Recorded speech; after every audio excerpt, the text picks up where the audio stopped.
하나님께서 행하시는 일들이 어느 날 어느 순간 갑작스럽게 일어나는 일들은 없어요. 그러니까 특별히 하나님이 사람들에게 행하시는 모든 일들이 그러합니다. 하나님께서 사람들에게 이미 경고하고 이미 말씀을 통해서 가르쳐 주시고 행하신 일들을 주님은 다 이루세요. 그러니까 오늘 겪고 있는 일들이 오늘 일어난 일일까, 아니면 진작부터 주님이 이 일에 관해서 우리에게 말씀하신 일들이 오늘 현상으로 드러난 건지. 그러니까 내가 겪고 있는 고난의 일들이, 내가 겪고 있는 당황스러운 사건의 일들이 그저 내가 오늘 누군가를 만나서 오늘 누군가와 어떤 일을 모색하다가 겪게 되는 황당하거나 어려운 일인지, 어느 날 하나님이 고난을 통해서 우리에게 주시는 은혜는 멈추게 하고 멈추잖아요. 어쩔 수 없이 하던 짓을 멈춰야 돼요. 하던 어떤 일도 중단해야 돼요. 멈추게 하시고, 두 번째 중요한 게 뭐냐면 생각하게 하는 거예요. 생각하게. 그리고 생각하게 하면서 그 다음에는 듣게 하시는 거예요. 들으려고 힘쓰지요. 왜요? 그럼 저쪽 뒤로 가세요. 시끄러우면 저 뒤로 가세요.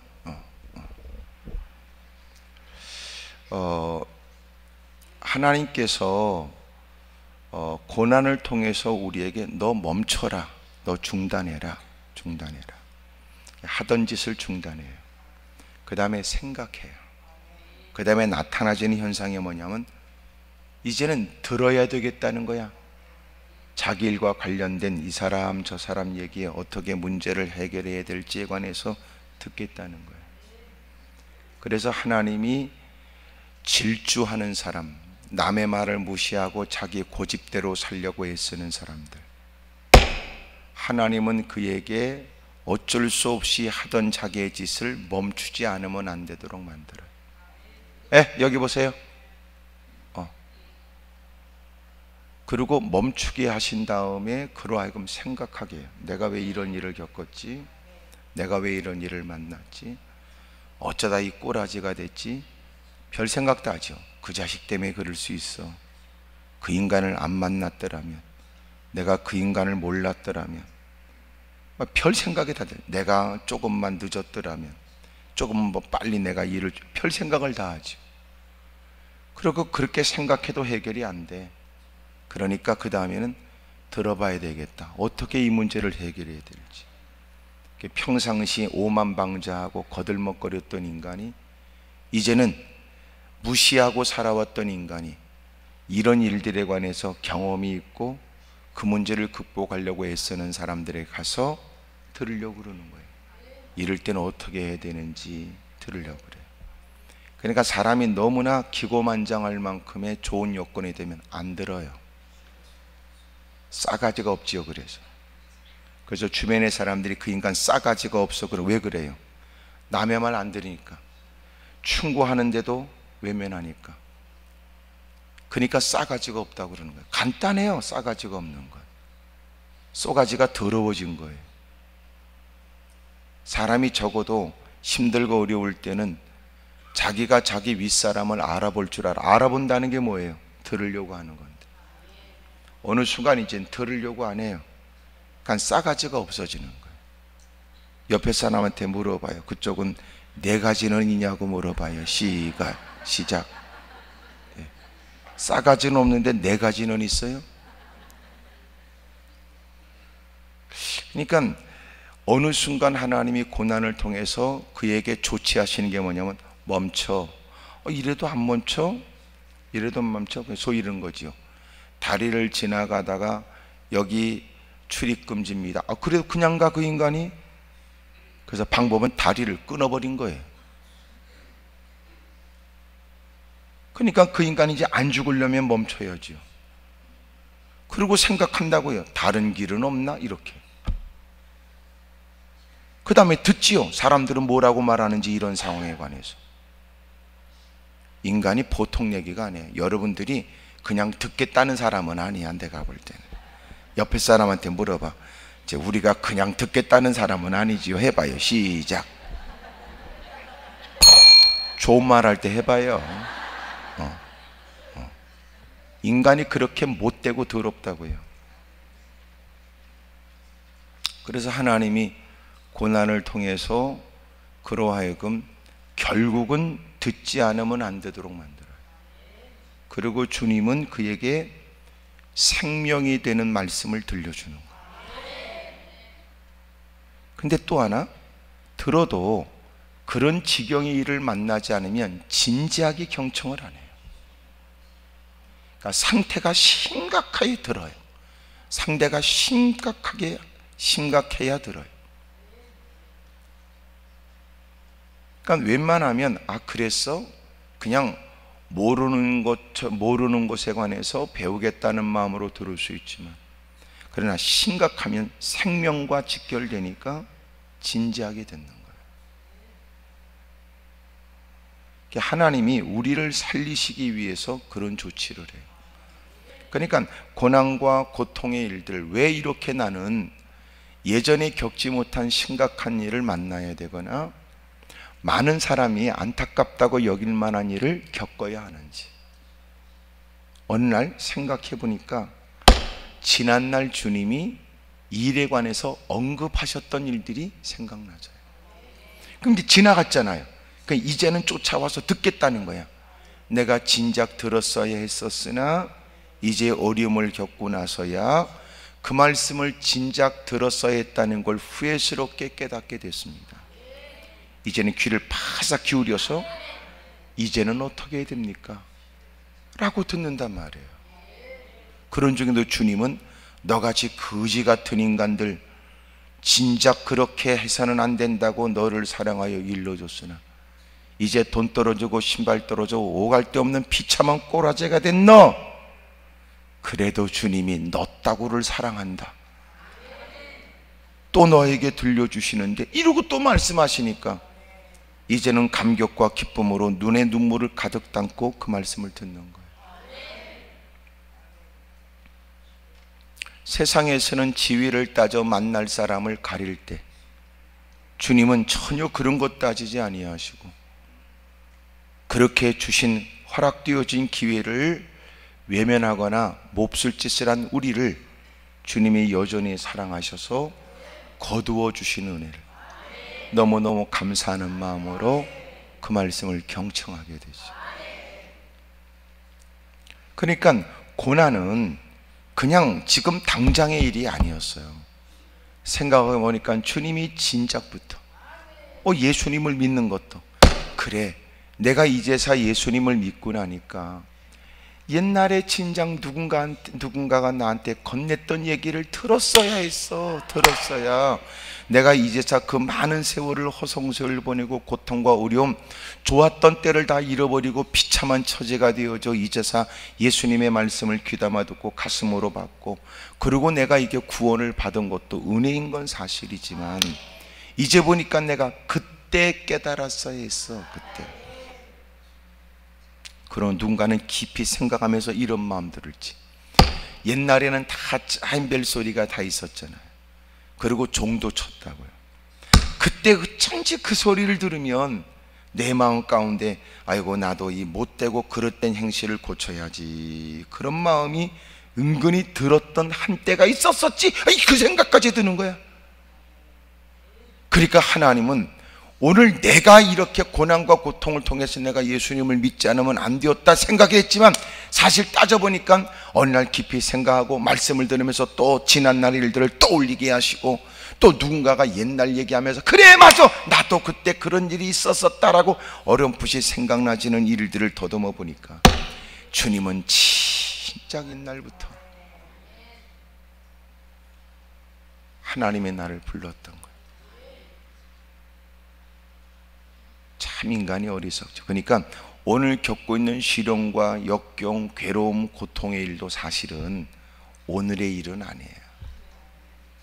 오늘의 일은, 좋은 일도 오늘의 일은 아니었어. 아, 하나님이 그래서 내가 고되고 힘든 일을 어쩔 수 없이 하게 했으나 그 일이 결정적으로 내게 오늘 이런 자리에 오르기까지 결정적인 도움이 될 줄 몰랐네, 이러는. 누가 알아요, 인생?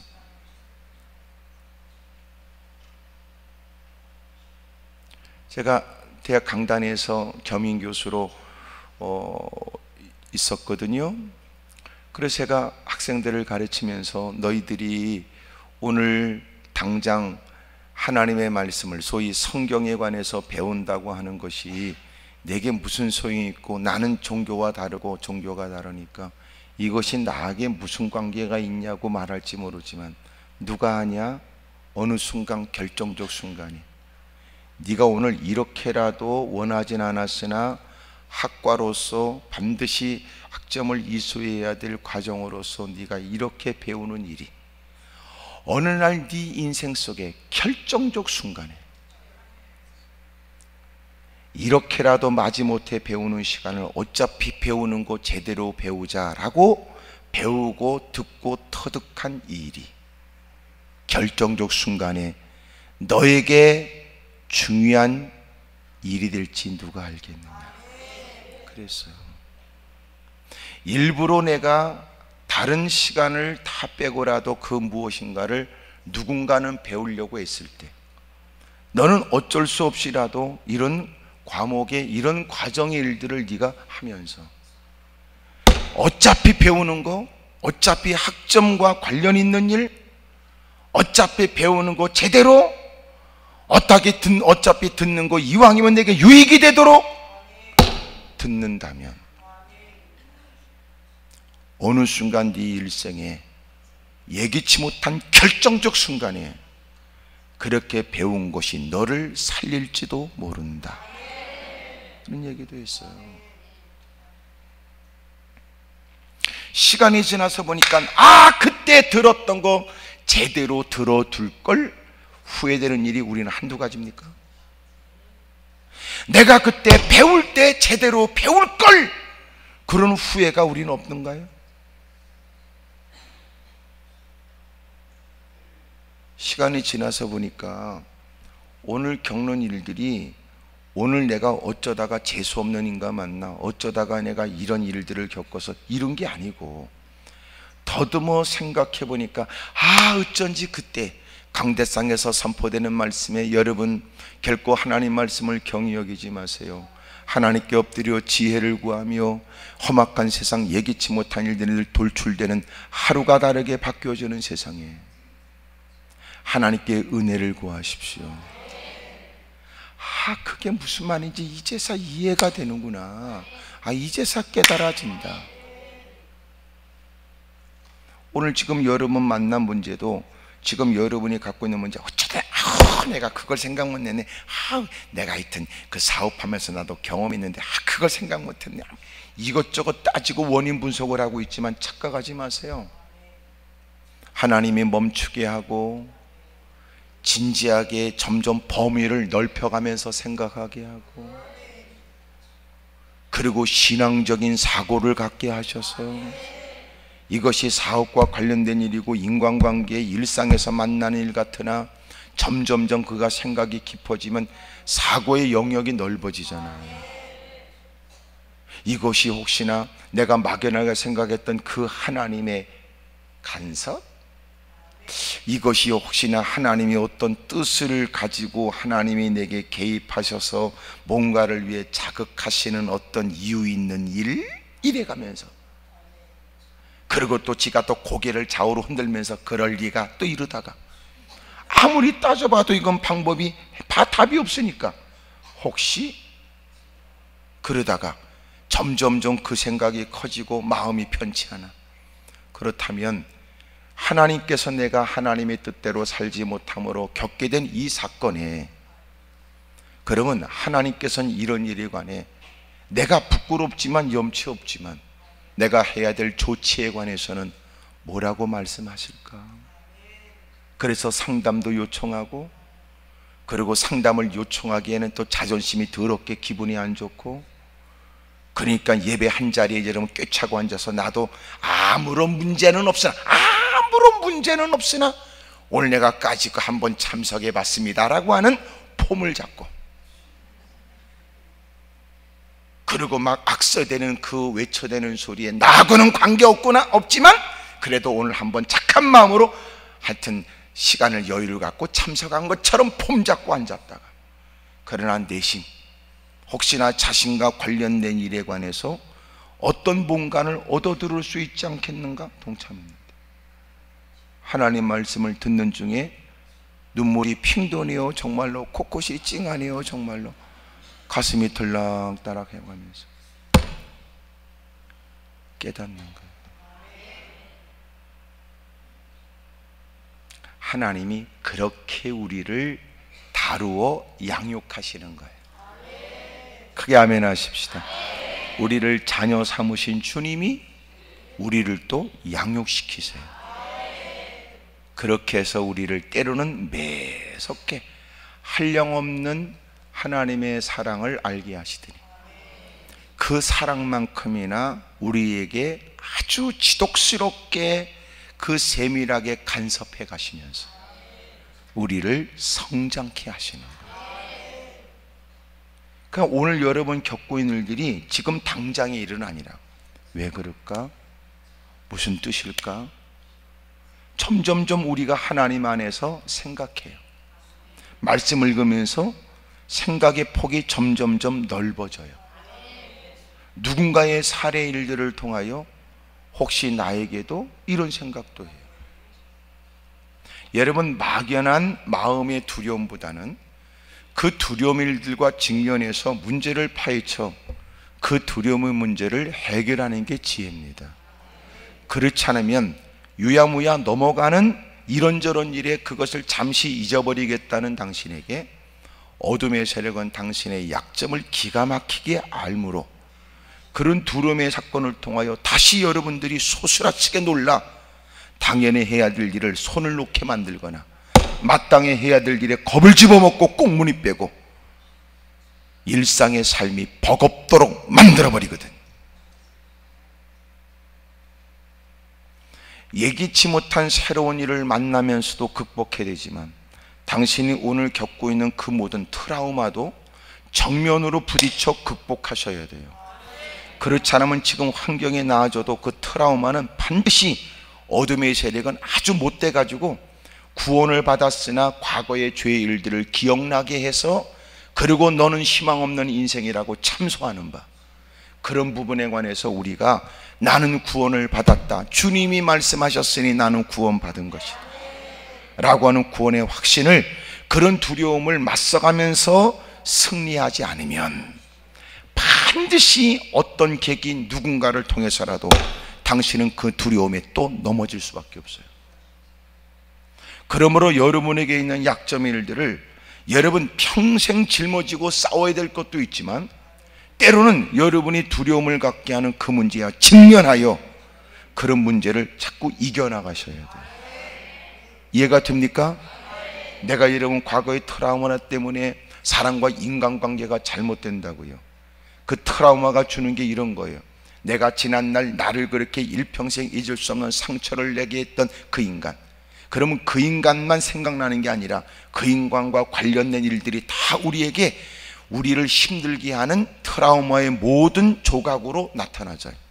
가령 그 인간이 썼던 안경, 그 인간의 머리 모양, 그 인간의 말투, 그 인간의 눈구녕 모습들, 하여튼 그 인간의 모든 것들은 그 사람과 관련된 일들이 되어줘. 오늘 그와 비슷한 안경을 써도 갑자기 기분 나쁘거나, 그 인간의 눈구녕 비슷한 인간들 만나면 그런 마음이 확 일어나거나, 그 사람의 말투를 듣는 순간 확 일어나요. 그래서 여러분 늘 사람을 만날 때 저 인간 재수 없어 그러는 게 그냥 재수 없는 게 아니에요. 반드시 당신의 심기를 불편하게 하는 요소가 그들을 통해서 지난날의 과거들이 떠올라진 거예요. 그래서 재수 없어요. 그냥 재수가 없습니까? 그럴 리가 없어요. 그러니까 여러분들 인간관계 아이고 재수 없어 옆에서 묻지요. 왜? 저 사람 알아? 몰라. 근데 왜 그 인간이 재수 없어요? 재수 없을 리가 없지. 그 이유는 당신이 지난날 힘들고 당신을 어렵게 했던 그 모든 일들에 그 사람이 떠올리게 한 거예요. 나 저 사람 싫어. 왜 싫어? 그냥 싫대. 그냥 싫을 리가 있나? 뭔가가 있는 거지.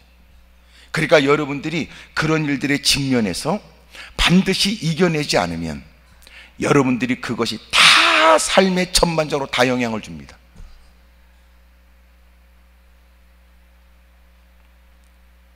근데 신앙생활 하다 보면 이런 일들을 직면하여 이기려고 하지 않고 믿음이라는 종교적 언어로 덮어버려요.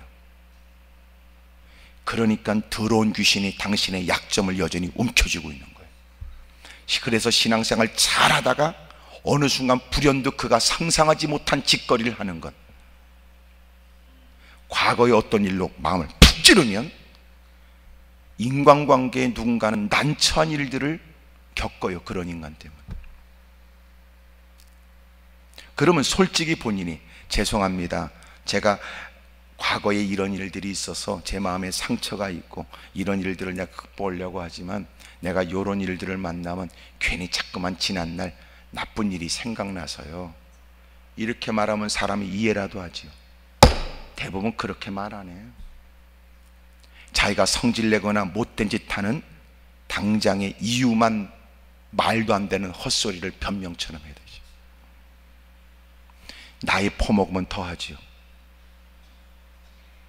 그러면 고칠 기도 없어. 왜? 나이 퍼먹으면 누구도 얘기하면 알아들으려고 하지 않고, 소위 나이 퍼먹으면 그걸 노여움이라고 그러고, 젊으면 성질 지랄 같다고 그러고, 그리고 문제를 일으킨단 말이에요. 여러분 이렇게 분위기를 보니까 빨리 알아듣네.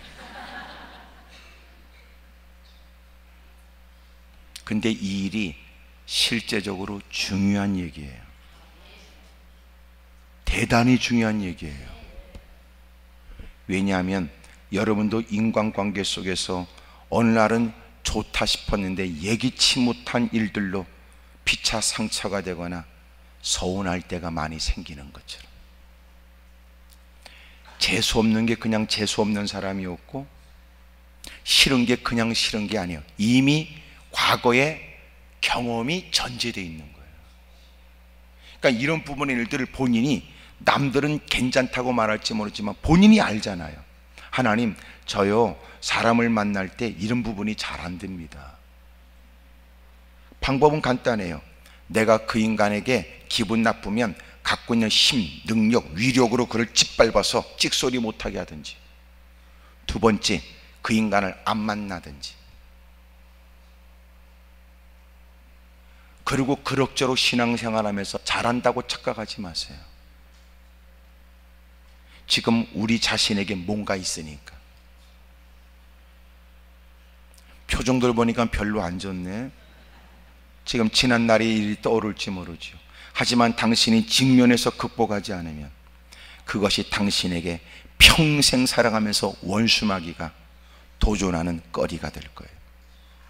걸핏하면 툭 자국하고 툭 자국하고 툭 자국하고.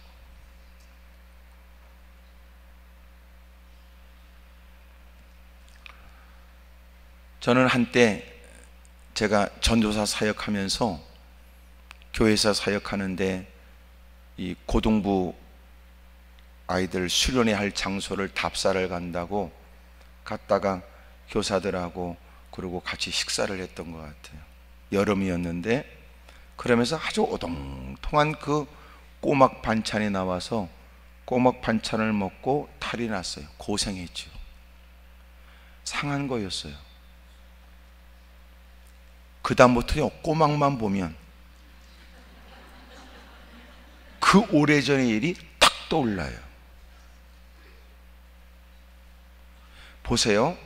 사람이 그것을 먹어서 육체의 고통을 느꼈던 일들이, 그걸 딱 보는 순간 몸이 다 느껴요. 생각으로 느끼는 게 아니라 위가 느껴요. 그러니까 이 안에서부터 벌써 그 기억에서 온몸이 다 구석구석이 다 기억이 다 저장되어 있는 것처럼 속이 딱 거부해요. 지금 내가 지금 무슨 의도로 이 말 하는지 이해가 됩니까?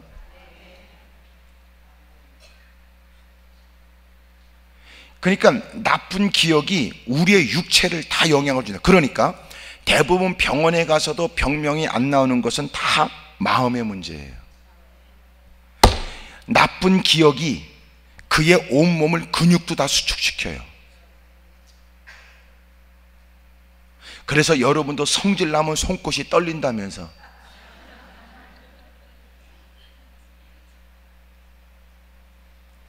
반드시 우리가 극복할 건 극복해야 돼. 그냥 넘어갈 일이 아니에요. 이해가 됩니까? 어느 순간 어느 땐가는 불현듯 떠오른 그 생각이 당신을 죽은 자처럼 만들어요. 그렇게 배우고 똑똑한데도 멍청하게 만들어요. 그렇게 대단한 사람인데 어느 순간 그렇게 나약하게 만들어요. 의욕을 꺾어버리고 자신감을 저 밑바닥으로 떨어지게 만들어요. 그래서 반드시 극복해야 돼요. 여러분을 괴롭게 하는 게 뭔가 살피세요. 정면 승부를 벌이셔야 돼요. 하나님, 나 이런 부분에 더 이상 트라우마로 시달려가면서 살지 않게 해주십시오. 가는 곳곳마다 복음을 증거하고 사람과 좋은 관계를 맺고 사람들에게 더 많이 따뜻함을 내밀어야 되는데 이 과거의 나쁜 기억이 오늘날 사람을 선별하게 만들고 누군가의 마음에 상처 주는 걸 개의치 않고 자기 똥꼬집대로 지 맘대로 살려고 하는 경향이 있고 다른 사람이 뭐라고 그러지는 아랑곳하지 않고 어때요? 나만 좋으면 되지, 이런 짓거리를 하고 있으니 그러면서 남달리 장로권자 집사로서 누구보다는 본이 되는 신앙인처럼 산다는 것이 얼마나 부끄러운 일이냐 말이에요. 가정에서도 많아요. 가정에서도 대부분 가정 안에서 일어나는 게 뭔지 아세요? 여러분, 험담의 말을 주저함이 없이 언어 폭력이 있고 실제적, 여러분 육체적인 물리적 폭력을 가하는 사람, 대부분 집구석이 개판입니다. 내가 거반 100% 얘기할 수 있어요. 오늘 남편이 그 집안인 거 100% 그 집구석이 그렇습니다. 어릴 때부터 보아오면서 자랐습니다. 어떤 분이 저한테 왔습니다. 남편이 폭력을 하는데 때로는 술 퍼먹고 술병으로 머리를 가격하고 갈비뼈가 이런 부러지도록 때리고. 왜 그 지경이 됐냐고 내가 물어봤어요. 그리고 내가 반대 묻지요. 시아버지도 시어머니한테 그렇지요? 100%입니다. 거반. 맞고 있는 엄마를 향해서 여러분 너무 마음이 아팠고 때리는 아버지 안에서 분노했던 그 새끼가 결혼하고 나니까 그 짓거리 똑같이 하는 거예요.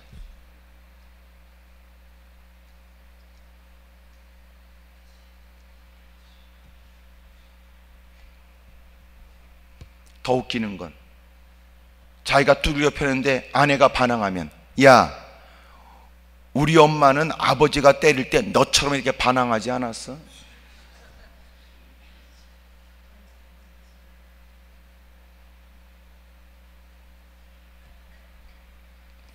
그냥이 없더라고.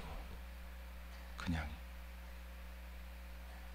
혹시나 여러분도 오늘 내가 사람과의 인간관계에 일을 처리하는 과정에 있어서 그 어떤 일을 도모하거나 힘쓰는 일에 관해서 무사람과 다른 어떤 자꾸만 일들이 나타나지만 왜는가, 왜 그런가 살피세요. 난 왜 그러지? 남들은 다 괜찮다고 그러고 재밌다고 그러는데 왜 나만 그런 얘기가 서운하게 느껴지지? 왜 남들은 다 좋다고 그러는데 왜 나만 자꾸만 이렇게 혼자, 그냥 나밖에 없고 혼자인 것 같고, 주여 외롭습니다. 나 혼자 왜 이 짓거리 하고 있지? 왜 그런 거야? 왜, 뭐 때문에 그런 거야? 살피세요.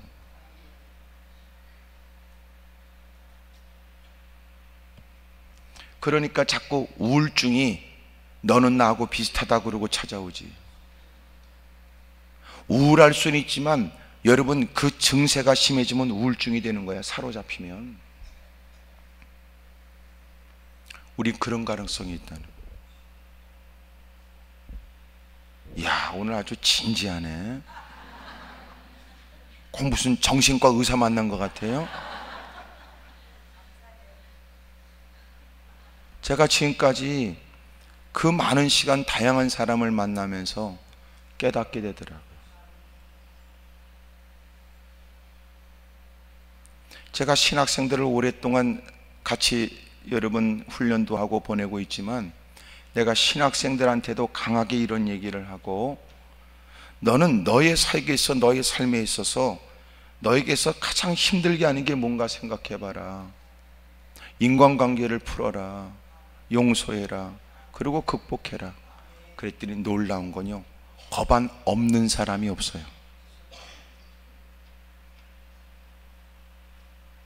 그런데 나이 퍼먹으면서 그냥 모른 척하고 넘어가지만, 모른 척하고 넘어가서 해결될 일이 아니라 그 사건이 이미 그의 모든 인격 형성, 여러분 대인관계, 일을 처리하는 과정에 있어서의 그의 태도를 다 결정해버린 거예요. 누군가는 저한테 왔어요. 그리고 고백했습니다. 목사님, 제가 이렇게 사람들을 또렷하게 보지 못하고 얘기하지 못하는 이유가 있습니다. 자기 또래의 사람들과는 얼굴을 이렇게 대놓고 밑에 사람하고는 뚫어지게 얼굴 보면서 얘기하지만, 어른들을 만나면 고개를 잘 들지 못했던 일들이 떠올라졌어요. 이유가 뭐냐? 보니까 어릴 때부터 워낙 엄한 아버지 밑에서, 하여튼 얼마나 아버지가 엄했는지, 그래서 자기보다 위의 사람에 관해서 늘 두려움을 갖고 있었던, 그리고 얼굴을 마주보는 건 상상도 하지 못해 주눅 들었고 움츠려져 있었다는, 그날 깨닫게 되면서 아버지에 대한 원망, 불평이 가득 쌓여있는 자기를 발견, 매사에 자신감이 결여, 매사에 모든 얘기를 또렷하게 분명하게 말하지 못하는 이런 부분의 모든 것들이 이미 다 영향을 받은 거예요. 그날 그는 이런 문제를 직접 직면했어요. 하나님께 그 문제를 가지고 집중적으로 기도를 해요. 그리고 그는 주님의 은혜로 자유를 얻어요.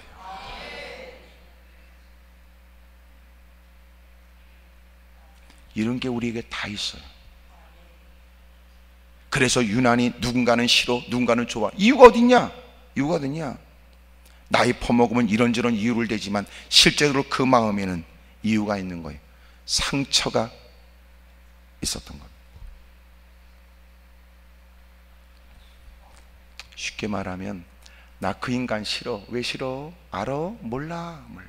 근데 왜 싫어? 그냥 재수없잖아. 왜? 그냥. 왜 그래? 딱 보면 느끼잖아. 왜? 느낌이 오잖아. 그냥 웃기고 있네. 남들은 괜찮은데 왜 너만 그래? 이미 쏘가지가, 그는 이미 삐뚤어져 있는 거예요. 정상적 시각을 잃어버린 거예요. 이미 그는 삐뚤어져 있는 거죠. 옆에 사람 보고 다 인사하세요. 하여튼 그쪽도 좀 그런 거 있지요? 물어봐요. 시작. 조말할 때 다 하세요. 뭐 다 마찬가지인데 뭘. 그런 부분의 일들이 정면 승부를 해야 돼요. 정말. 하나님, 내가 그 사람이 믿습니다. 이유가 있다면 그 사람이 내게 행했던 일들이 지금도 또렷하게 기억합니다. 저는 억울합니다. 내가 왜 그때 그런 수모를, 그런 고통을 겪었는지. 제 마음 가운데 막 욕이 나옵니다. 나쁜 새끼입니다, 그 사람. 나쁜 인간입니다, 그 인간. 지금도 많은 세월이 지났지만 떠오르면 막 화딱지가 납니다. 억울합니다. 하여튼 그 새끼, 하여튼 내가 막 이런 마음이 막 일어나지요. 그런데 하나님, 이게 바르지 않다는 거 압니다. 첫째, 그분이 나쁜 의도로 그렇게 했던 것은 아니나 내가 그렇게 느꼈는지도 모를 일이고, 생각해보면 나도 잘한 것은 없다 생각되지만 제가 지금까지 분노하는 것도 제 위주로 생각했기 때문인지도 모릅니다. 하지만 그땐 힘들었거든요. 그러면서 하나님께 넋두리 같은 얘기를 다 해. 그리고 그런 부분이, 주님, 그것이 과거이 아니라 오늘도 저를 힘들게 합니다. 어떻게 하면 해결할 수 있을까요? 저 좀 도와주십시오. 하나님, 저 그 사람을 불쌍히 여기고, 또 혹시나 내가 그를 만나서 내가 마음이 불편한 얘기를 다 쏟아부으면 그 사람은 나를 기억할까? 그는 그렇게 기억도 하지 않을 그 일에 나는 혼자 상처 입었다고 이렇게 오랜 세월 힘들고 그런 일에 영향을 받고 산다는 게 나는 너무 억울합니다. 하나님, 저 이렇게 마음의 불편한 감정 다 제거해 주세요. 불쌍히 여기게 해주세요. 용서할 수 있게 해주세요. 자유하게 해주세요. 그렇게 하나님께 기도하면, 이런 기도가 저에게도 있었다고요. 그러고 나니까 마음의 평강이 찾아와. 놀라운 건 내가 누군가로부터 어려움을 당하면 그 사람과 관계된 모든 일들, 그리고 그 사람이 갖고 있었던 직업들, 그 사람과 모든 것들이 다 한 무대기로 다 재수 없습니다. 그런데 그 문제를 직면하여 주님 앞에 눈물을 쏟고 부르짖고 기도하는 가운데 자유하니까, 야, 삶이 너무나 행복해. 너무나 행복해. 오늘 여러분도 그 모든 부분으로부터 자유하기를 축복합니다. 저도 학창시절에 선생에 대한 불편한 마음, 너무너무 하여튼 그때 생각하면 나쁜 놈의 새끼, 꼰대, 더러운 놈의 새끼, 하여튼 저 새끼가 저거 하여튼 자주 찾아오는 선생, 저기 엄마 또 학생들한테만 나쁜 놈의 새끼, 쉐끼 뭐 너무 마음에 분노가 많아요. 알고 보니까 그 사람과 관련된 모든 일들, 셀바 찍찍 끌고 다니는 거, 담배 냄새, 손끝에 토시, 안경, 퉁퉁한 체구, 이 모든 일이 다 연관되는 거예요. 그러니까 다 싫어. 그거 관련된 나누들, 하여튼 내가 싫어 이렇게 말 안 해도 다 마음이 깨림직해. 내가 학생들도 뭐라 그 얘기를 나누고, 나도 그런데 너희들은 어떠냐, 그러고 이러면 다 기도했는데 하나님이 그날 얼마나 큰 악을 내주셨는지 곳곳에 다 고백이 터져 나오는데 다 있더라고요. 다 있더라고요. 사역자들에겐 더더욱 중요한 것은 그런 문제를 극복하지 않으면 자기가 사람을 만나고 피할 수 없는 사역 현장에 사람을 대할 때 이미도 갖고 있는 자기의 삐뚤어진 시각을 갖고 사람들을 대할 수 있다는 거예요. 오늘 우리도 마찬가지. 오늘 만난, 오늘 겪고 있는 그 모든 일들은 오늘의 일이 아니에요. 뭔가 있을 거예요. 여러분 극복해야 될 일을 직면하십시오. 그리고 극복하십시오. 할렐루야. 오늘 자유가 있게 되면 여러분의 삶은 더 행복해지기 시작할 거예요. 너무너무 행복해질 거예요. 그리고 우리 주변의 사람들은 자유를 얻게 될 거예요. 아무게 달라졌네. 웬일이야? 웬일이야? 제가 꼬막을 못 먹다가 요새는 꼬막을 없어서 못 먹어요. 한동안 여러분 나도 모르게 맛있어 보여 손이 갔다가 꼬막 다시 생각하니까 움츠러들었던 내가 이제는 그런 부분을 극복하려고 했어요. 고사리 여러분, 그 도끼를 빼야 되거든. 도사리는. 그런데 고사리에 그 도끼를 덜 빼게 되면, 저처럼 워낙 착하고 예민한 사람은 탁 먹으면 느껴요. 그래 처음에 몰랐는데 이 목구멍에서부터 식도까지 갑자기 마비가 된 것 같은 느낌이 와요. 내가 얹혔나? 그런 생각이 들더라고요. 그 고사리 때문에 그런 거예요. 그래서 저처럼 착하고 순수한 사람들은 고사리를 좀 피해야 되겠더라. 그러나 어느 곳에 식사 자리에 가서 고사리를 먹지 않으면 안 될 만큼의 환경이 되겠지요.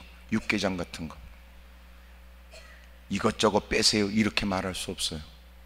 그래서 제가 그냥 기꺼이 아이고 내가 속이 좀 그렇지, 이거는 잘 끓였을 거야, 이건 괜찮을 거야, 그러고 먹기 시작하니까 또 괜찮더라고. 간혹 어느 때는 그런 증상이 나타나긴 하지만 이겨야 될 일이다, 내가 좀 덜 먹지, 뭐 이런 생각을 제가 갖게 되거든요. 그렇지 않으면 조성구 목사가 자신이 겪고 있는 나름대로 이유가 있지만 어디 가서 저기 육개장 그럼 고사리 빼고요, 얼마나 유난스러워요. 그 고사리 골라면서 어이 더럽게 까탈스럽네, 주는 대로 퍼먹지, 구태여 그렇게 없겠더라고. 우리에게도 각자 있어요. 각자. 음식도, 사람을 대할 때도, 그 어떤 일 할 때도 우리 쏘가지가 보통 복잡한 게 아니거든. 하지만 이제 나이 퍼먹으면서 그런 일을 자기의 개성이요, 특성이요, 취향이요 라고 말하지만 그 안에는 그것만 있는 게 아니에요. 다 관련되어 있는 거지. 오늘 주님의 은혜로 자유가 있길 바랍니다. 또 하나, 자유케 해주시기를 주의 이름으로 축복합니다. 따라합시다. 하나님 아버지, 자유하게 해주세요. 다시, 하나님 아버지, 그들을 자유케 할 수 있도록 도와주세요. 아멘입니까? 뭔가 이유가 있는 거예요. 그러면 때로는 설득력 있게 얘기가 되든지, 하지만 그 정도의 일들은 사람이 성장하면서 다 있는 일. 보세요. 여러분도 이렇게 몸뚱아리가 다 겉으로 볼 때는 화장빨이고 열심히 화장땀에서 3시간씩 후려패면서 그러고 나왔으니까 다 괜찮아 보여도 민낯이 드러나면 여러분 얼굴이 다 본색이 드러나겠지. 어떤 사람은 약간 패인 구석도 있고 상처도 있고 머리 빡빡 깎으면 머리에 땜통도 많을 거야. 하지만 지난날 다쳤던 일들 때로는 그냥 다 털어버려. 아유, 나도 물렸었어요. 물려서 가볍게 물렸었어요. 어떤 사람은 물렸었거든요 막 이러는 사람. 무슨 말인지 알아요? 지금 뉘앙스가 누군가가 놀래가지고 난 개 싫어요, 개 싫어요, 개 싫어요, 개 싫습니다 저는요. 왜 그래요? 물렸었거든요 막 왜 개를 키워요? 난 싫어요, 싫어요. 가까이 오지 말게 하세요. 아이고 그래. 근데 어떤 사람은 개를 쓰다듬으면서 나도 물렸었거든요. 누군가는 툭 털어버리고 그럴 수 있지 느낄 때, 누군가는 일생의 트라우마예요. 다 관계되어 있어요. 다 관계되어 있어요. 오늘 제가 이 얘기를 왜 하는 줄 아세요? 오늘 당신이 겪고 있는 일들, 오늘 우리가 보이는 나름대로 취향, 개성이라고 하는 것도 다 과거의 어떤 이력이 있다. 오늘 내가 지금 만나고 있는 어떤 사건도, 이것도 따져보면 하나님이 멈추게 하고, 그리고 생각하게 하고, 듣게 하시면서 주님이 깨닫게 하는 것. 지난날 하나님이 그 어떤 일들을 말씀하셨었다 이라는 것. 지금 다윗이 오늘 성경에 보여지는 내용은, 다윗이 어느 날, 오늘 본문의 내용은 어느 날 갑자기 딱 등장해서 어느 날 골리앗을 잡아뜨려서 나라의 영웅이 됐다, 이게 아니에요. 누가 볼 땐 어느 날 갑자기 등장했다, 이 얘기가 아니라고요. 여러분 오늘 본문 이전에 여러분 기억하는 15장에도 여러분 사울 왕이 하나님을 등지게 돼요. 하나님께서 말씀하시기를 네가 나를 버렸으므로 나도 너를 버린다. 사무엘을 통해 말씀해요. 아말렉을 가서 싸워 그들을 쳐부셔라. 그러나 모든 생명인 것들은 다 죽여버려야 된다. 하나님께서 하셨던 명령이지만 사울은 가서 하나님의 은혜로 그들을 진멸했지만 살찐 짐승들을 다 끌고 와요. 왕 아각을 끌고 왔으니 그것은 자신이 얼마나 대단한가를 사람들에게 과시하고 싶었습니다. 적을 섬멸했고 그 왕을 자기 앞에 무릎을 꿇치는 일들, 이것이 얼마나 멋진 일인가 생각했어요. 그리고 거기에 있는 많은 짐승떼들 끌고 와 여러분 마음의 탐욕을 채워줄 수 있는 일이라고 생각했죠. 결국 하나님 말씀을 외면해요. 그리고 사무엘이 그에게 갑니다. 그랬더니 하나님 말씀대로 자기가 순종하고 이런 큰 승리를 얻었다고 과시하고 싶어하는 그에게, 왕이여 당신은 하나님께 범죄했습니다. 내 귀에도 들려지는 이 짐승의 소리는 무엇입니까? 그랬더니 회개해야 될 인간이 사울이 말하기를 이 모든 것들은 당신의 하나님께 제사 드리기 위해서 백성들이 요구함으로, 또 충하니까 사실 자기도 하나님께 예배 드리려고 끌고 왔다고 얘기를 하죠. 당신이 하나님 말씀을 버렸으므로 하나님도 당신을 버립니다. 이미도 누차 이 일은 계속됐던 얘기였고, 사울이 자빠지고 사울이 이런 비참한 죽임을 당했던 것은 100% 예배 때문입니다. 더 정확한 표현은 예배를 빙자했기 때문에 그러죠. 초창기 때 블레셋과 싸울 때는 그가 오기로 했던 날짜가 자기가 생각했던 대로 오지 않으니까 조급한 마음으로 사무엘이 오기 전에 사울이 자기가 제사를 드렸거든요. 당신은 왜 망령 때 행했습니까? 당신의 말씀을 버렸으므로 하나님은 하나님 마음에 드는 사람을 세운다는 거예요. 또 두 번째로 아말렉과의 전쟁에서 또 하나님께 제사를 드리기 위해서 짐승을 끌고 와 자기의 탐욕을 감춘 그에게 예배를 빙자하는 그를 네가 하나님 말씀을 버렸으므로 하나님도 너를 버린다는 거예요. 사울이 망한 이유가 간단해요. 예배를 드린 게 아니라 전부 다 예배를 빙자하는 거예요. 모든 짓을 할 때마다 전부 다 예배가. 우리도 마찬가지. 예배를 빙자하면 안 돼요. 예배를 드려야지. 바른 예배를 드릴 마음은 없고 예배를 빙자해서 여러분 자기의 탐욕을 감추기 위해서 예배를 포장하고 그러면 안 되죠. 하나님이 내가 너를 버려버리고 내 마음에 드는 사람을 세울 거야. 그리고 그가 사울이 여전히 왕이었을 때 하나님은 사무엘에게 명령하지요. 너는 이새의 집으로 가서 그의 아들 가운데 기름을 붓거라. 8명의 자식이 있는데 다 모였어요. 그리고 그들을 한 사람씩 다가오게 하지요. 그가 그 집을 가면서 걱정이 됐던 것은 혹시나 이런 사실을 사울이 알게 되면 자기는 큰 위험에 처할 수 있다는 얘기를 했을 때 가서 걱정하지 말거라. 그들을 예배에 초청하거라 그래요. 그래서 예배를 드린다고 그러고 그들을 초청해요. 그리고 이새에 그 8아들이 있는데 여러분 한 아들이 두 번째, 세 번째 하나씩 나오는데 여러분 7명의 자식을 다 하나님 앞에 세워도 하나님이 아니라는 겁니다. 아무리 봐도 하나님이 나를 보낸 건 분명한데 무슨 이유일까? 그래서 당신에게 자식이 또 있습니까? 있다는 거예요. 하나가. 하나님이 이유시니까 불렀지. 하나님이 너보다 몰라서 그 일을 시킬까? 하나님이 비로소 네가 얘기해야 비로소 그 상황을 주님은 이해하실까? 단지 주님은 모르지 않는 주님은 엎드려 기도해도 그가 기도하는 것이 진위 여부를 이미 알고 계신 주님은 솔직하게 거짓 없는 기도를 주님은 귀를 기울여 주시고 진실된 기도에 역사해 주는 거지. 하나님은 기도의 자리에만 계시는 게 아니라 이미도 네가 기도해 오기 전에 집구석에도 이미도 알고 계신 주님은 네가 겉으로 행동하는 것뿐만 아니라 네 속까지도 모르지 않는 주님은 비로소 신실하고 진실된 기도에 귀를 기울여 응답해 주지요. 보는 것은 확실한데 왜 도대체 여기에 기름 부을 사람이 없을까? 마침내 여기에 또 다른 자식이 있으니까 하나 있다는 거야. 양들을 치고 있는데 그 양을 치고 있는 다윗을 빨리 보내라고, 다시 데려오라고. 그래서 그 다윗이 여러분 달려오지요. 그를 보자마자 그렇게 어른 앞에 설 수 있는 모양이, 예배에 참석할 수 있는 모양새가 갖춰지지 않은 것 같았으나 그러나 그를 보는 순간 하나님이 주시는 마음은 이 사람은 내 마음에 합한 사람이라고. 그래서 그에게 기름을 부어요. 그리고 어린 소년, 그가 여러분 지금부터 뭐 할까? 뭘 할 수 있을까? 하나님께서 세우라고 하니까 그에게 기름불을 취하여 그에게 기름을 붓지요. 그리고 사울은 40년 동안 왕이 되었다가 왕짓을 해먹고는 비참하게 죽어버리거든요. 그동안 하나님이 기름 붓게 하셨던 그 다윗은 성장하는 과정이에요. 그런 중에 놀라운 것은 어느 날 전쟁이 일어나게 됐지요. 그리고 치열한 전쟁을 벌이게 되는데 블레셋과의 싸움이 있어서 골리앗이 앞에 나와 이스라엘 백성들을 향하여 누구든지 자기하고 1대1 맞짱떠 피차간에 다수의 사람들의 전쟁에 임하게 할 거 없다. 우리 두 사람의 싸움으로 결정하자고 고대 전쟁을 그랬다는 거예요. 1대1로 맞짱부터 3m나 되는 거구의 사람. 여러분 그가 무장한 것을 보면 사람이 여러분 입을 닫을 수밖에 없는 기가 막힐 어마어마한 무장에, 그것도 지금까지 어릴 때부터 용사했던 그가 딱 나왔어요. 우렁찬 목소리에 그 큰 거구에 소리내는 여러분 통도 커서 우렁차고 지금까지 싸워서 수없이 많은 전쟁을 승리했으니 자신감이 넘치는 목소리로 슈기들아, 슈기들아.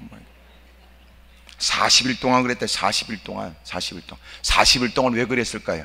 40일 동안 그들로 하여금 점점 싸움에 의지력이 약해지고 그들이 결국은 항복하기를 원했던 거예요.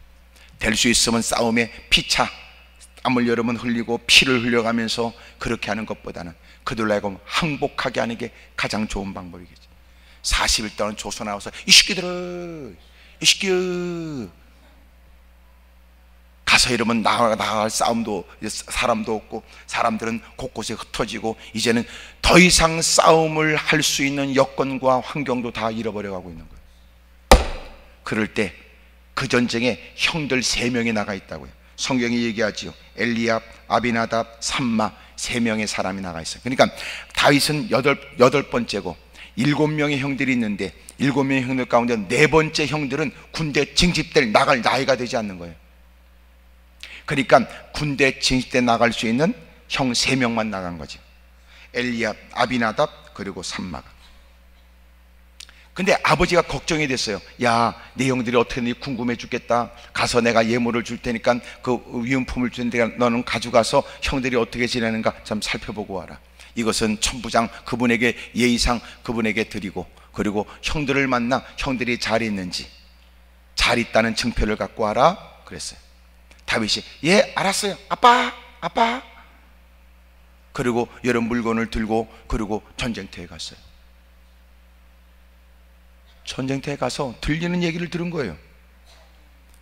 돌리앗이 나왔는데 저 새끼가 슈 하는데 얘기를 다 들었어요. 다윗이 이 얘기를 들었습니다. 그리고 사람들은 전부 다 두려워하고 다 겁을 먹어요. 24절에 보니까 이스라엘 모든 사람이 그 사람을 보고 심히 두려워하여 그 앞에서 도망하며 그랬어요. 사람들은, 여러분 전쟁터에 나갔는데 싸우겠다는 사람이 없어요. 수없이 많은 전쟁의 경험이 있어 군대 장관이, 여러분 나라에 그렇게 부름을 받아서 나갈 수 있는 충분 조건을 가진 병사들이, 그 다수의 사람들이 젊은 기력을 갖고도 누구도 그와 싸웠다는 개죽임을 당한다, 다 그렇게 생각했어요. 그럴 때 다윗이 심부름을 가서 그 얘기를 듣게 된 겁니다. 그러자 다윗이 어떻게 저렇게 할례받지 못한 더러운 놈이 감히 하나님의 군대를 이렇게 모욕하며 이런 일이 못 견뎠어요. 다윗이 나가서 싸우겠다는 겁니다.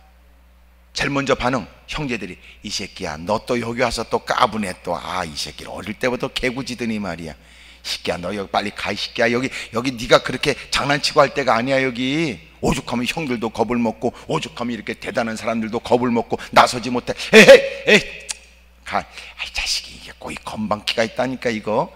그러고 나가라. 오히려 다윗이 또렷한 음성으로 왜 내게 자격이 없습니까? 어떻게 저렇게 할례받지 못한 저 인간이 그러는데 왜 형들은 가만히 있고, 형들이 가만히 있다면 내가 형들을 책망하거나 형들에게 내가 책임을 전가할 게 아니라 나라도 나가야지요. 그러니까 여러분처럼 누구도 동의를 안 했지요. 가만히 있었습니다. 어린애가 여러분 그렇게 나라를 걱정하니까 여러분 너무 고마운 일이고, 하나님을 얘기하면서 저렇게 믿음으로 하려고 그러니까 기특하다 다 살아온 생각했지. 어수선한 분위기는 드디어 사울 왕 앞에 들려졌고, 사울 왕 앞에 나갔는데 놀라운 것과 또렷하게 말하기를 왕이여 걱정하지 마십시오. 그래. 아이고 참나, 그놈이 할 얘기입니까? 왕이여 걱정하지 마세요, 두려워하지 마세요. 31절, 어떤 사람이 다윗이 한 말을 듣고 그것을 사울에게 전하였으므로 사울이 다윗을 부른지라. 32절, 다윗이 사울에게 말하되 그로 말미암아 사람이 낙담하지 말 것이라. 지가 할 말이야 그게. 왕이여 낙담하지 마십시오, 걱정하지 마십시오, 제가 주의 종이 가서 싸우겠습니다. 이 말은 주님의 은혜를 입은 사람이요, 주님을 모르지 않는 사람이요, 주님의 각별한 은총으로 여기까지 살아왔던 내가, 누구보다도 하나님의 은혜를 경험했던 내가 가서 싸우겠다는 거예요. 사울이 말하기를 얘야 너는 소년이고 저 사람은 소년 때부터 용사였다. 너하고 그 사람과 견줄 일이 아니며 이 대단한 사람도 나가기를 꺼려하는 사람이니 네가 오늘 나라를 걱정하는 것은 고맙긴 하지만 내가 너를 내세웠다가 네가 말한 대로 내세웠다 치자 네가 겪고 있는 일에 나는 평생 역사에도 더러운 놈으로 남을 것이다. 전쟁터에 그래서 나갈 사람이 없어 면회온 어린아이를 내보냈다. 그리고 그는 죽다. 세계 뉴스로 막 나올 거다. 야 너는 그와 대적할 수 없어. 그랬더니 그가 말하기를 왕이여 걱정하지 마십시오.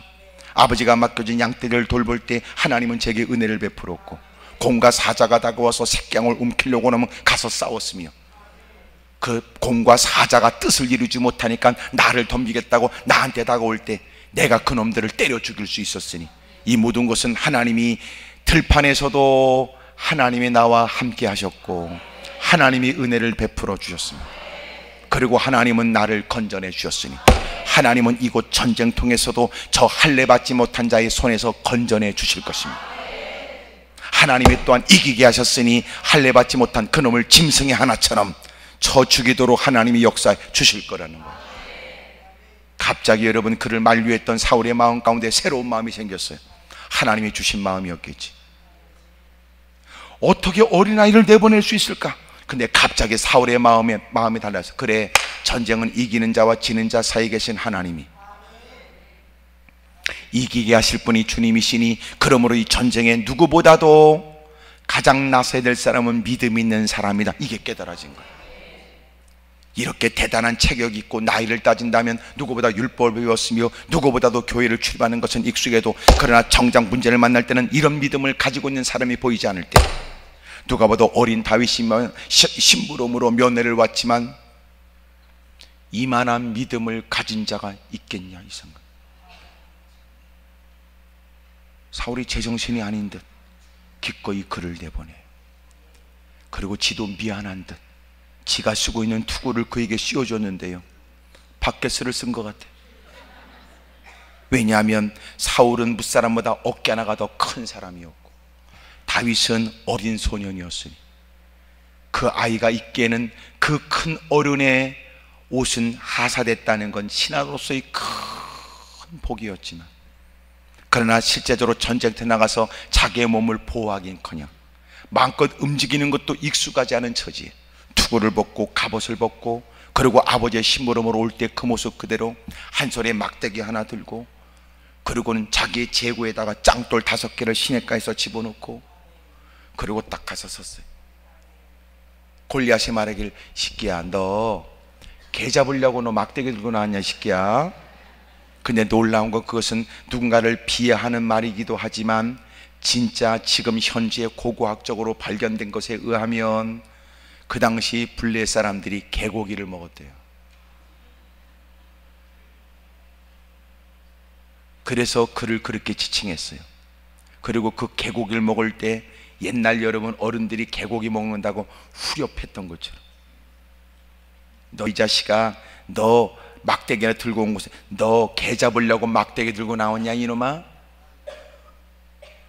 근데 진짜 가까이 가서 보니까 골리앗이 대뻥커. 그는 주눅들 줄 알고 너는 칼과 창으로 나왔지만 나는 만군의 여호와의 이름으로 나왔다. 잽싼 동작으로 익숙한 일을 그는 제구해서 짱돌 하나 끄집어냈고, 여러분 물매 가죽 뒤에다가 딱 담고 잽싸게 돌리다가 여러분 한 손을 딱 놓으니까 담겼던 그 돌이 슝 날아가더니 그 미간에 팍 박혀버린 거예요. 그리고 그놈이 자빠져 버리죠. 아직도 숨통에 남아있는 그놈에게, 그는 자기가 칼이 없으므로 그놈이 차고 있던 칼을 아주 나를 잘 세운 칼을 뽑아가지고 그놈의 모가지를 땄다는 거야. 그리고 마침내 머리를 쳐두면서 배색이 짙어 사람들이 꽁무니 빼고 도망가고 있던 이스라엘 백성들은 보면서도 믿어지지 않을 일에 우와 소리를 지르고, 블레 사람들은 꽁무니 빼고 도망가 그날 큰 승리를 얻게 된 거예요. 오늘 이런 사건은 어느 날 전쟁이 벌어졌고 전쟁터에 나가 있는 형들을 걱정하는 아버지의 마음으로 너 형들이 어떻게 지나는가 알아보고 와라. 그리고 손에다가 물건을 들려서 음식을 들려서 보냈는데, 이것이 알고 보니까 하나님이 그동안 그 사울의 죄 때문에 또 말씀하시고 또 말씀하셨던 일들을 하나하나 주님 드러내시는 거예요. 그리고 다윗이 드디어 많은 사람들에게 각인되어져 대단한 사람이다 라고 하는 걸 드디어 그 이름을 등장시키는 거예요. 아하, 이게 하나님의 각본에 있었구나. 그렇게 함으로 드디어 다윗은 사람들에게 누군지를 알려줘. 누구야? 누구야? 물었겠지요. 애가 왔어 이렇게 말했다가 이제 사람 묻는 거야. 되어진 일에 누군데? 누구야? 누구야? 엘리압의 동생이야. 아비나답 동생, 삼마 동생이래. 저 마지막 때 8번째 동생이야. 누구야? 이새의 아들이라네. 어마어마한 큰 승리의 일들을 접하게 된 이스라엘 백성들은 노래를 지어요. 사천천 다만만이야. 사울이 죽인 자는 천천이요 다윗이 죽인 자는 만만이다. 그리고 드디어 많은 사람들은 한결같이 다윗이 대단하다, 다윗이 승리했어, 다윗이 어마어마한 전쟁을 이끄는 거야, 그가 골리앗을 무너뜨렸대, 이 얘기 때문에 사울은 마음이 불편해. 이제 사울은 하나님께서 네가 자리에 영원토록 있지 못해, 네 자식이 대를 짓지 못하지. 마침내 하나님의 심판이 그에게 임해요. 못된 자기의 탐욕스러운 마음에 귀신이 틈타지요. 그리고 제정신이 아니에요. 그리고 이제는 나라를, 국사를 잘 돌봐야 된다는 생각이 아니라 다윗을 죽여야만 된다고 생각했어요. 근데 놀라운 건 하나님이 드디어 사람들에게 이름을 부각시켰던 다윗, 그는 어쩔 수 없이 도망다니게 되는 처지였지만 그 과정 속에 하나님은 그를 어떻게 나라를 다스려야 되는지를 배우게 하신 거예요. 그리고 삶의 현장에도 어떻게 하나님을 존중히 여겨야 되는지를 하나님은 훈련시켜요. 그리고 드디어 그가 왕이 될 때는 유대에 먼저 왕이 돼, 우리의 왕이 돼 주십시오. 그 다음에 전 이스라엘 왕이 돼, 우리 모두의 왕이 되어 주십시오. 그리고 이스라엘 왕이 돼. 그리고 하나님이 다윗처럼 역대 왕들 가운데 사랑한 사람이 또 있었을까? 그리고 하나님은 다윗의 자손으로 이 땅에 구세주가 오게 하시죠. 봐라, 이 모든 일은 다 하나님의 뜻 안에 있었다. 오늘 겪고 있는 일들, 혹시나 당신이 누군가에게 두각을 나타낼 만한 좋은 일도 역시 그것도 잘 생각해 보세요. 하나님께서 내게 베풀어 주신 은혜지. 오늘 힘들고 어려운 공경에 빠져 있는 당신 생각해 보십시오. 하나님께서 진작 내게 일러줬던 말씀. 다시 말하면 오늘 내가 만난 문제 앞에 하나님, 이 아픔이 제거되게 해주세요, 이 고통을 벗어나게 해주세요 라고 기도할 건 아니지요. 생각나지는 하나님, 내가 그때 하나님 말씀을 하나님 말씀으로 듣지 못했던 거 회개합니다. 그때 내가 하나님의 뜻을 하나님의 뜻이라고 깨닫지 못했던 거 용서해 주십시오. 이제는 하나님의 뜻을 쫓아 순종하겠습니다. 이제라도 오늘부터 들려지는 말씀대로 순종하겠습니다. 왜냐하면 오늘의 일은 오늘의 일이 아니에요. 어느 때가 되면 오늘의 일들을 회상하며 후회하게 된 테니까.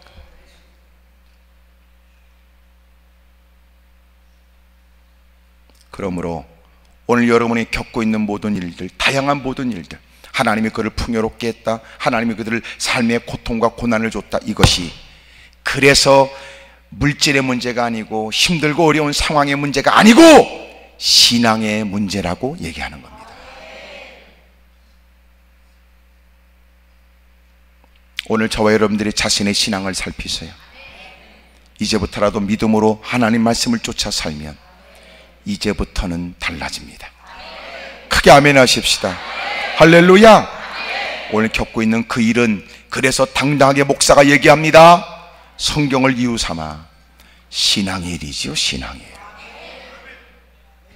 앞으로 여러분 되어질 모든 일들, 좋은 사람을 만나 그 사람을 통해서 뭔가 환경과 여건이 나아지기를 기대하는 여러분들, 하지만 그 모든 것도 신앙의 일이라고요. 하나님 앞에 자기를 살피자, 허물과 죄에 관해서 용서를 빌자, 오늘도 하나님의 말씀대로 살자. 그럼 반드시 하나님이 우리의 삶에 놀라운 일을 베풀어 주실 줄로 믿습니다. 크게 아멘 하십시다. 따라서 하십시다. 나의 일은 신앙의 일이었습니다. 다시, 나의 모든 일이 믿음의 일이었습니다. 깨달아지면 아멘 하십시다. 더듬어 보니까 그때 하나님이 생각해 보니까 그때 하나님이. 그러므로 오늘 힘들다 누군가에게 책임을 전가하지 말아요. 어렵다 여러분 팔자 타령하면서 한숨 쉬거나 절망하지 말아요. 오늘도 하나님이 우리를 부르신 것은 그 문제 해결을 위해서 한 푼이나 돈을 더 벌겠다고 뛰어다닐 처지에 이렇게 여러분도 모인 것은, 이것이 그냥 물질의 문제가 아니라 주님이 풀어주셔야 될 신앙의 일로 여겼기 때문이 아니겠나 싶어요. 오늘 주님이 명백하게 가르쳐주는 거예요. 그래, 맞다. 네가 생각한 것보다도 정말 신앙의 일이다. 정말 절대적으로 신앙의 일이라는 걸 가르쳐 주는 거예요.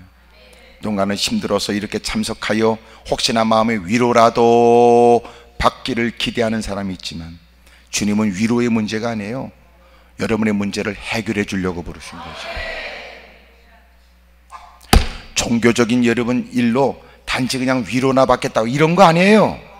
근본적으로 우리의 모든 과거와 현재와 내일을 해결해 주려고 신앙의 일을 가르쳐 주시려는 거죠.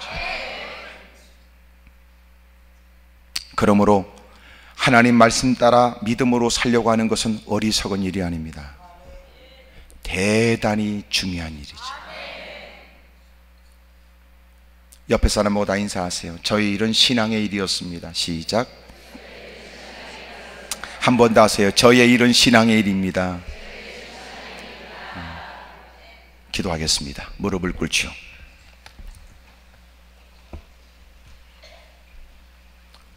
오른손을 높이 들어요.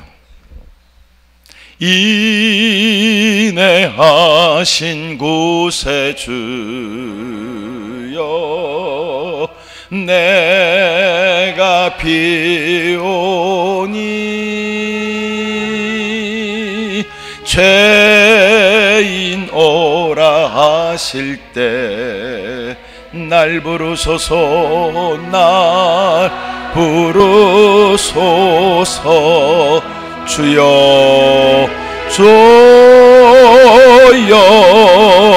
주여 내가 비오니, 내가 비오니 죄인 오라 하실 때에, 죄인 오라 하실 때 날 부르소서, 날 부르소서.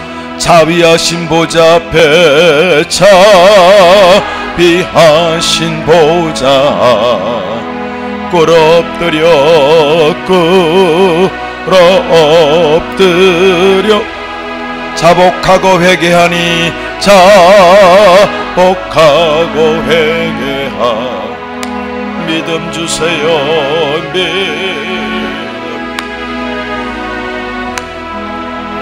주여 주여 내가 비오니, 내가 비오니 죄인 오라, 죄인 오라 하실 때에 날 부르소. 두 손 들고 주여